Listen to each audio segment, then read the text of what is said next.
many musicians study music from 3, 4, 5 years old, but you study music from 25. I mean, classical music from 25. How was it? How hard it is? When I was a child, my parents gave me to a piano teacher. I was 6 years old. I really liked that woman, and we started learning classical pieces. But following year, they gave me to another teacher for some reason. And this new teacher was very bad for me. She was very strict. She was hitting my fingers. So I didn't like it. I was complaining. I was crying. And after many arguments with my parents, they decided to let me go and stop taking piano lessons. So from this time on, I liked music, but I didn't take any lessons. But sometimes I would come to piano and improvise or play something by ear. So what made your restart to study music at 25? Because 25 years old is the age for many musicians to give up their dream of being a musician. But you start again. When I was 15 or 16 years old, my uncle gave me a present. He gave me a tape recorder with recordings of American jazz, and it had music of Errol Garner, Oscar Peterson, Ray Charles. So I got very involved with jazz music. At the same time, at my house, my parents liked classical music. We had a lot of vinyl recordings of Sviatoslav Richter, Emil Gilles playing music of Bach, Beethoven, Mozart, Prokofiev. So I was trying, I couldn't sight read music, but I could play by ear. So I was listening to jazz recordings and copying whatever I could copy by ear. But by the time I was approaching 25, I decided that I felt confident enough that I could try classical. It was very intimidating. And I felt if I don't try at 25, I will never try. I was a little bit scared, but I decided to give it a go, and that's how I started. But for most musicians, they won't start to study classical music at 25. How was it?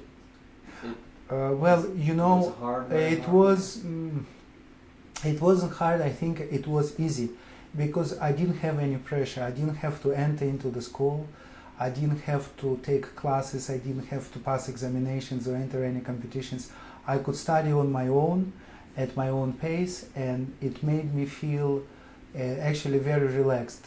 Of course, I had ambitions, I had goals, but I wasn't scared of failing because nobody else was doing what I was doing, so I had basically nobody to be compared with. Mm-hmm. It was easy. Overall, it was easier than I thought. Because you have no pressure. I had no pressure from... But you have ambition. I wanted to learn to play, I wanted to learn to understand classical piano, but nobody ever told me that I have to perform at a certain level or to be as good as somebody else. Just for fun. Yeah, because it was such a late beginning that it could only be for fun at the time. So I was fortunate that way, I think. Mm-hmm. So it's like a gift. No. I consider that this situation was, I consider myself lucky that I started late because I could do what I wanted and when I wanted. So I had a full control over my development. So you think if you start earlier, you may not do something you want? Or? Well, nobody knows what could have happened, but music is not just playing piano. You have to know literature, you have to know art, you have to know painting, architecture. And before I was 25, I was studying all of the subjects. I went to school and I was a painter. I was writing short stories. My father is a writer, he was an influence. Mm-hmm. So whatever I learned before I was 25, I consider that really helped me to learn music better. Your father is a writer, he's doing a lot creative works. Does he help you? How does he help you? Well, father was a very big influence because him and my mother, they both really like music, and they always encouraged me and my younger brother to listen to music, and they had very good collection of recordings, and most importantly, they played it all the time. So I remember when I was 4 or 5 or 6 years old, my mother and father would be going out. Going out with dogs? When I was 4 or 5 years old, my father and mother would be going out and they would ask me, please take care of your brother and listen to music. Don't do anything, just sit by stereo and listen to music. So we would play Bach record or Prokofiev record, we would listen to it, we would dance to it. So it was, I remember this as a very happy experience, beautiful music, and nobody was telling us what to do. So we listened to a lot of music since we were very young. Father was a very big influence. He has a good taste. He knows not only classical music but also jazz, as my mother does. So they gave us a taste of beautiful music and gave us appreciation. Mm-hmm. So you consider yourself as a composer, Right. Classical pianist and a jazz pianist. Correct. Yep. But have you ever achieved something? Well, it's hard for me to say what I have achieved, because normally it's the audience, people who come to concert or people who listen to recording, they decide whether they like musicians or not. But I'm very happy with my progress as a musician. Of course, we can always be better, but I'm also focusing on enjoying what I have already achieved. So what I achieved is enough for me. It makes me happy. So that's my biggest achievement, is to be content and to be happy with the results of my work. You consider yourself as a composer, pianist, classical musician and a jazz musician. But have you ever won any competitions? When I was 17 years old, I joined a blues band. It was in former Soviet Union, and it was beginning of my career as a musician. But I was very fortunate because the lead vocalist, the singer, he could play piano a little bit, so he explained to me what I needed to do with the band. We rehearsed very hard for 6 months, and then we started playing in different clubs. And there was a national Russian competition for blues band.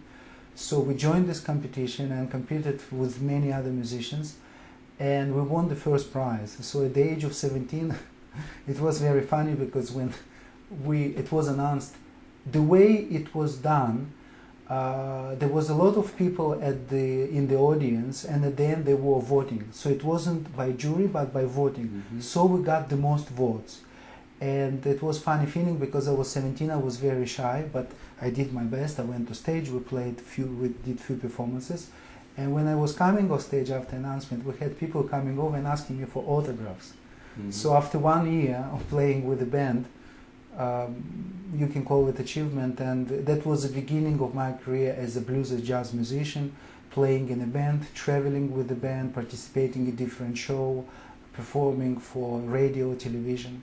That happened when I was 17 years old. Mm-hmm. And the second time,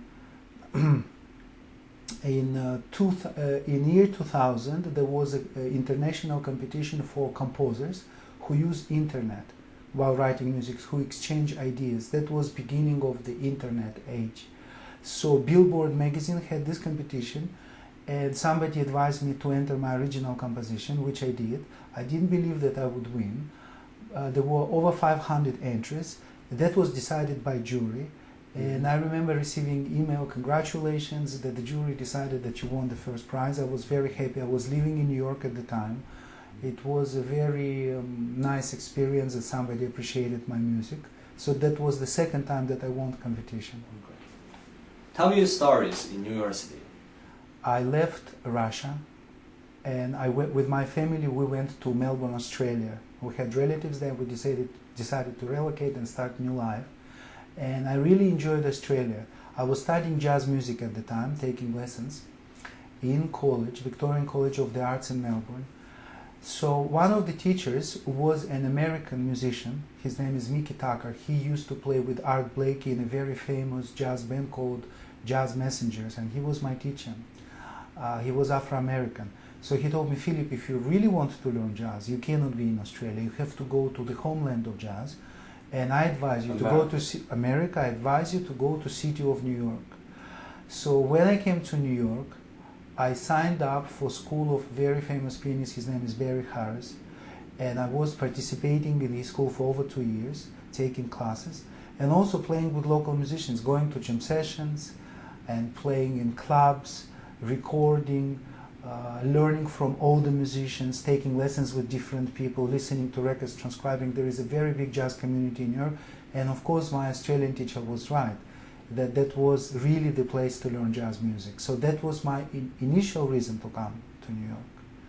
And then what happened, friend of my father told me that there is pianist that they think I should see.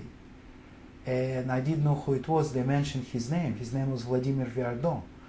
And in America it's pronounced Viardo, but because it's French name, the accent should be on the last, Viardot. So I went to the music store and I asked for the CD of this artist. And the sales person gave me compact disc of Vladimir Viardot playing Shostakovich Preludes, Opus 34. Russian music. Beautiful Russian music. It's not just beautiful, it has a lot of emotions in it. And I asked him to open CD and let me hear it. And when I heard the CD, after first 20 seconds, he was playing first number, first prelude in key of C major. I thought to myself, I was very impressed, and I thought, this man reminds me of Sviatoslav Richter. So I bought the CD, and the same day I called a friend of my father and I said, can you please give me telephone number? I must meet this man. After listening, because there are so many teachers, I didn't know who this man was. But that was the reason why I stayed in New York for so long. Not just because of jazz, but because I have met Vladimir Viardot. You mean a different teacher? It was another teacher, and he was very different to everybody I met before. He has a different style, very unique style of teaching, very exciting style of teaching. And most important thing, which happened to me and to many other students of him, when they hear him play, they know they don't want to study with anybody else. They only want to study with him. It's a certain... But did you study classical music? No. No? No, I didn't study. I was just a jazz musician, and I decided I wanted to try. I was 25. So I called him... 15 years? Yes. So I called him. So I had a break with classical, like almost 20 years. I didn't play, just jazz. And I was very insecure. I didn't know if I was good enough to do it. So when I called him, I said, will you please just talk to me, maybe meet me and see if I'm good enough to be your student? I'm not sure if you will have time for me. So he told me we can try, but he asked me how many hours a day do you practice? And I was practicing all day, which was basically 8 hours. So I told him, oh, this is not bad. I will give you 2 months and I will try you for 2 months. And if you can follow my advice, then you can stay in my class. If not, you will have to go somewhere else. So of course I did follow his advice. I did my best to stay in his class. And I was very fortunate that he accepted me as his student. Even though I couldn't play any pieces, I had problems sight reading, and I was the weakest student really. But I really liked music, and I had very deep respect for his teaching style and for his ideas. So you find a world-class musician as your, maybe teach your basic classical Yes, music? I remember the first lesson I had with him. He told me, you have something, but you're very tense. Your shoulders, your body, your upper torso, we need to relax. So I remember the very first lesson, he took my finger and we went like this for 10 minutes. Just how to play one note. So I was 25 years old. Like teaching a kid? Yes, I was a child. I was really enjoying it because I felt that finally somebody can show me the foundation, the basics of piano playing. Not just how to play, but how to make one sound. Even one sound? Just one sound. But your former teacher did not tell you? Unfortunately, they didn't. They told me, look, you have emotion, your fingers move, you have to memorize the piece and you have to go and play publicly. It was more general style of teaching. It wasn't so deep and it wasn't so detailed. So now, do you consider your life in New York is a hard time or a wonderful time? I know you work in different places and work very hard. You know, New York is a very, very hard. It's a beautiful city. It's culturally very diverse. It has amazing concert halls, museums, theaters, art galleries. So for the student of music and art, it's one of the best places to be. But if you're there and you don't have rich parents, or you don't have somebody who is paying your bills, you have to work extremely hard. Your father is very famous and I think he's rich. But did he support you? My father supported me a little bit, but I refused always to take money from my father because I told him that I came here, it was my decision, and I will pay all my bills. I didn't want him. But how did you do it? Okay, I had to do a lot of jobs. I had to work in a restaurant as a pianist, play jazz piano. I had to go and play private parties. I had to work in church. Because I also was studying composition, I had to write music, a little bit for radio, a little bit of television, different jobs to write songs for singers and songwriters, work in a recording studio as an assistant. So whatever job I could find, I would take, and it was hard because it took a lot of time, and the city itself is very, very harsh.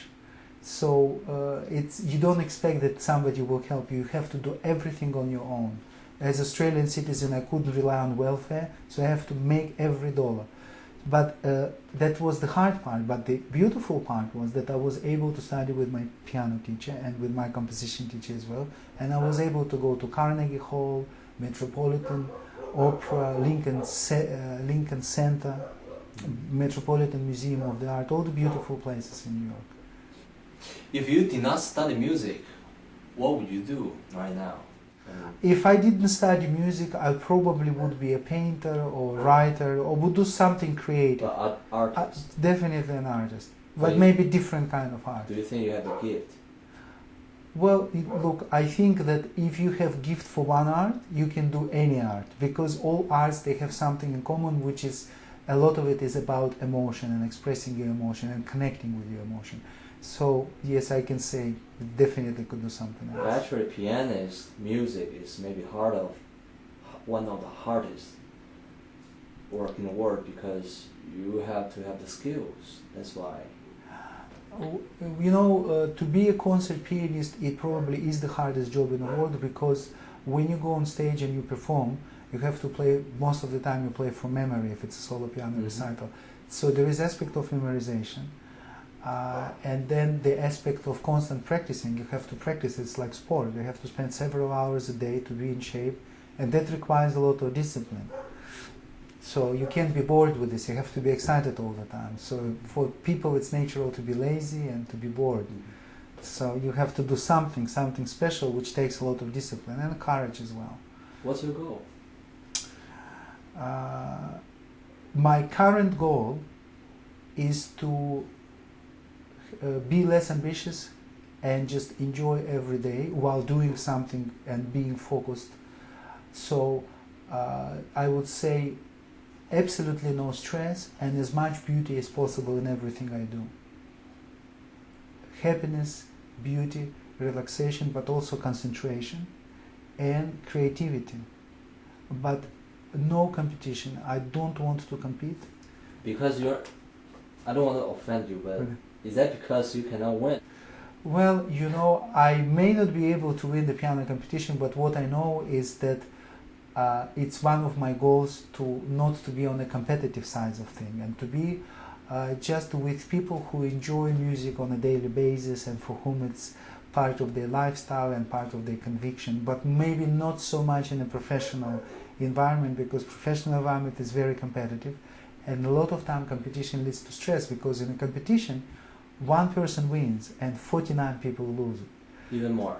Or sometimes more than this. So for every winner there are hundreds of losers.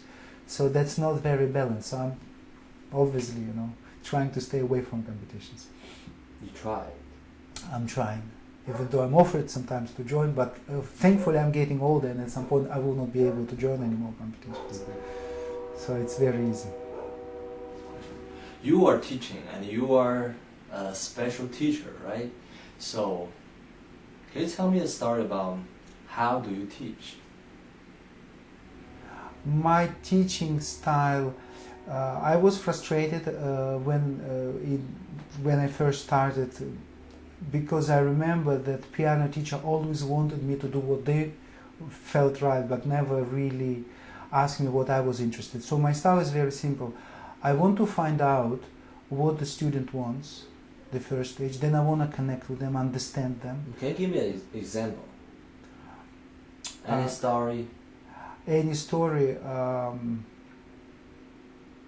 Well, I think what's important with the student, that they're interested in your teacher as as a human being before you get to music. So I had one child, and I asked him to one day. I asked him, "Can you please play your homework, your piece?" And he looked away and he said, "Oh, I forgot the music. I left it at home." And his mother was sitting in a class looking at this. And I looked at this kid and said, "Let me teach you something else today. How old are you?" He said, 10 years old. I said, "Look, I know you lied to me. This is okay, we all lie, but let me teach you how to lie. The most important thing when you lie is to look into the eyes. Now look into my eyes." So the child started looking in my eyes. And say, while looking in my eyes, say, "I'm sorry I left book at home." And the kid looked, "Sorry, I left my book at home." And I said, "Congratulations, you've learned very important skill. But now you are not allowed to lie anymore. You have to know how people do it so you can detect when other people lie to you. But you're not allowed to use this technique. It's like karate or kung fu. You study martial arts, but you never use it, only for self-protection." So this is the story. It's not just about music, it's not about notes, but you have to be a friend with a child or with an adult. You have to have something friendly in common. And then when people know that you care about them, then they will listen to your advice. Philip, you are a special musician. Can you give some advice to the people who love music but who study late and they even don't have any opportunity to become a real musician? Yes, of course I have advice. The advice is like this.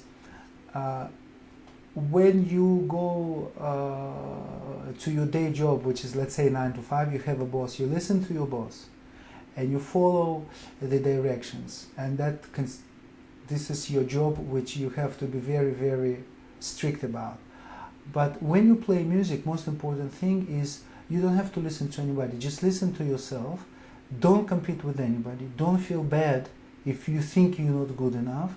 See if you can play piano or musical instrument for 5 minutes and you can enjoy it. And then if you get bored, stop playing. And only touch piano, only play musical instrument if you're really enjoying what you do. And if you cannot enjoy, then you have to find somebody who can help you how to enjoy it. But always focus on your positive emotion. And most importantly, don't compare yourself to anybody else, because it's very dangerous, because there will be always somebody who can be a little bit better or much better than you. So music is an art where you have to be concerned with beauty and not with what other people do with this. That's my advice. As a composer and a jazz pianist, and you study classical music, I believe you are always ready to play some piece, right? I think so. I should hope so. Okay, please. Thank you.